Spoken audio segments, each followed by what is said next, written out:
Assalamualaikum warahmatullahi wabarakatuh.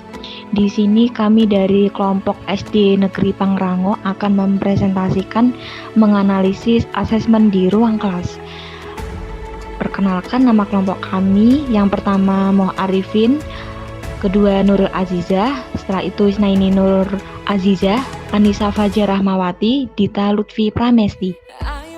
Nah, di sini kelompok kami menganalisis asesmen di ruang kelas dengan mata pelajaran Bahasa Indonesia kelas 5 fase C.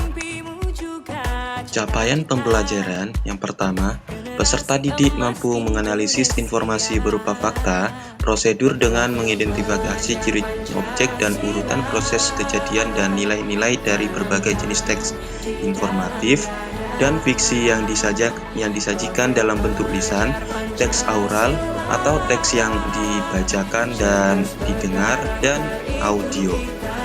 Peserta didik mampu membaca kata-kata dengan berbagai pola kombinasi huruf dengan fasih dan indah, serta memahami informasi dan kosakata baru yang memiliki makna denotatif, literal, konotatif, dan kiasan untuk mengidentifikasi objek, fenomena, dan karakter. Peserta didik mampu mengidentifikasi ide pokok dari teks deskripsi, narasi, dan eksposisi, serta nilai-nilai yang terkandung dalam teks sastra atau prosa dan pantun, serta puisi dari teks dan atau audio visual.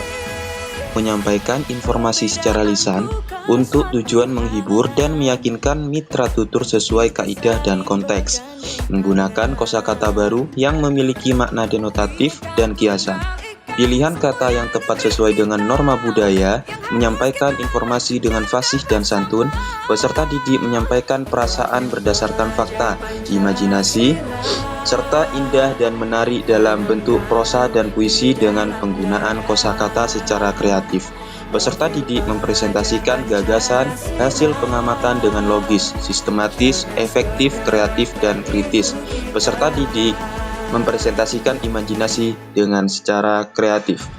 Yang keempat, peserta didik mampu menulis teks eksplanasi, laporan, dan eksposisi persuasif dari gagasan, hasil pengamatan, pengalaman, dan imajinasi, menjelaskan hubungan kausalitas serta menuangkan hasil pengamatan untuk meyakinkan pembaca. Peserta didik mampu menggunakan kaidah kebahasaan dan kesastraan untuk menulis teks sesuai dengan konteks dan norma budaya, menggunakan kosakata baru yang memiliki makna denotatif, konotatif, dan kiasan.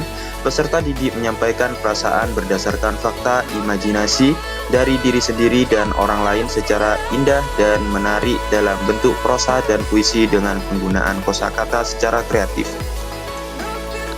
Tujuan pembelajaran yang pertama, menyimak isi cerita dengan memahami kosakata baru di dalamnya. Yang kedua, menyebutkan makna awalan me. Dan yang ketiga, menggunakan imbuhan lah dalam penulisan teks prosedur. Dan yang terakhir, yang keempat, menulis surat dengan baik. Dalam modul ini terdapat 4 materi ajar atau topik. Yang pertama, menemukan kosakata baru. Yang kedua, menyebutkan makna awalan me. Yang ketiga, menggunakan imbuhan lah dan kan dalam penulisan teks prosedur. Dan yang keempat, menulis surat. Jenis asesmen yang digunakan dalam modul ini yaitu asesmen sumatif yang berupa ulangan harian untuk mengukur ketercapaian tujuan pembelajaran peserta didik dengan bentuk asesmen berupa soal tertulis berupa pilihan ganda. Kesesuaian asesmen dengan tahapan perkembangan peserta didik.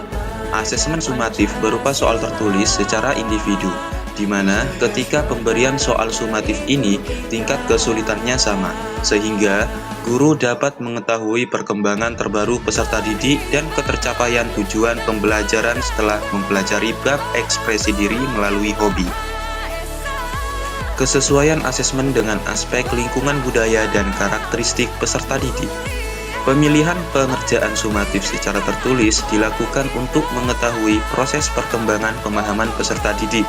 Selain itu, pemberian tes tulis disesuaikan dengan karakteristik peserta didik yang memiliki kecenderungan menulis daripada berbicara.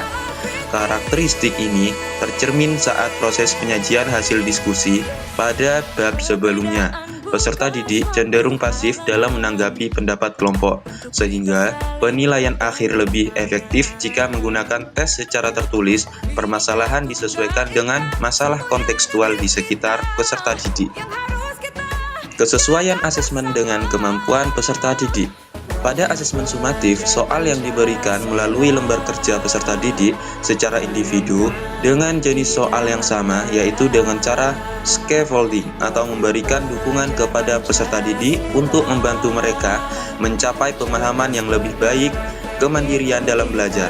Namun, asesmen yang diberikan berbeda sesuai dengan kemampuan masing-masing. Kesesuaian asesmen dengan umpan balik proses pembelajaran. Pada asesmen sumatif ini, guru memberikan umpan balik secara menyeluruh. Guru memberikan informasi tentang hasil pekerjaan peserta didik dengan standar yang diharapkan. Guru juga memfasilitasi peserta didik untuk melakukan refleksi secara bersama-sama. Guru memberikan motivasi agar peserta didik semangat untuk mencapai hasil yang lebih baik di pembelajaran selanjutnya. Nah, di sini, jika kami menjadi guru kelas tersebut, salah satu yang akan kita tingkatkan dalam memaksimalkan efektivitas asesmen adalah memahami kebutuhan dan karakteristik setiap peserta didik. Selain itu, untuk membantu peserta didik memahami masalah yang lebih mudah, kami akan menggunakan muatan permasalahan kontekstual yang disesuaikan dengan lingkungan budaya di sekitar peserta didik agar tercapai tujuan pembelajaran yang berpihak kepada peserta didik. Kami secara berkala melakukan diskusi dan refleksi sebagai umpan balik peserta didik pada awal, proses, dan akhir pembelajaran. Sekian dan terima kasih.